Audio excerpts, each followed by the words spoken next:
You're listening to the Release Hunting Podcast, a podcast sharing the passion of hunters, outdoorsmen, and their stories, history, and brands in the outdoor industry. Find us online at releasehunting.com and all social media platforms. Thank you for tuning in.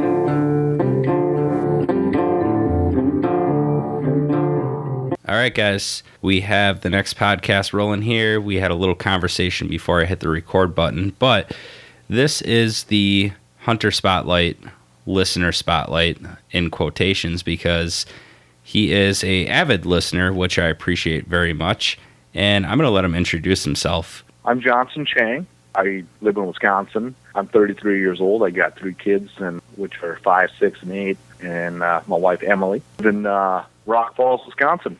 That's right by Eau Claire, right? Hunting. Yep, right by Eau Claire. Okay. You guys have a lot of public land hunting or private land. What are you doing hunt-wise? Last year was my first year. Do a lot of, like public land, but with having bad experience last year, one guy told me a saying that, I never forget is, closed mouths don't get fed. Like, I would use that. So, now I hunt mainly private from being a beginner. You go in too much, checking cameras and stuff like that, and then you end up ruining your spot. The cool, interesting story with you in the background, and you always had input in the podcast, and you've always been a dedicated listener. This is your first year bow hunting. Yes, it is. What made you decide to pick up a bow and start shooting and get involved in the Wisconsin bow hunting season? Because it's just like, did you have inspiration, family that kind of did it, or did you just on your own go, I want to bow hunt, I'm going to do it? How it started, my dad hunted all his life, being a Hmong, having my dad living in Laos and just hunting. He loved hunting. Mm-hmm. So after the Vietnam War came here, all he did was hunt, and I remember that was how we got mainly food on the table was him going deer hunting, turkey hunting, duck hunting, squirrel hunting. Growing up as a kid, I didn't really care. Hunting was just not one of the things I wanted to do. You want to play video games and do normal kid stuff, right? Yeah, like I did a lot of breakdancing and stuff like that, but hunting just wasn't me. I was an animal lover. It's weird, man.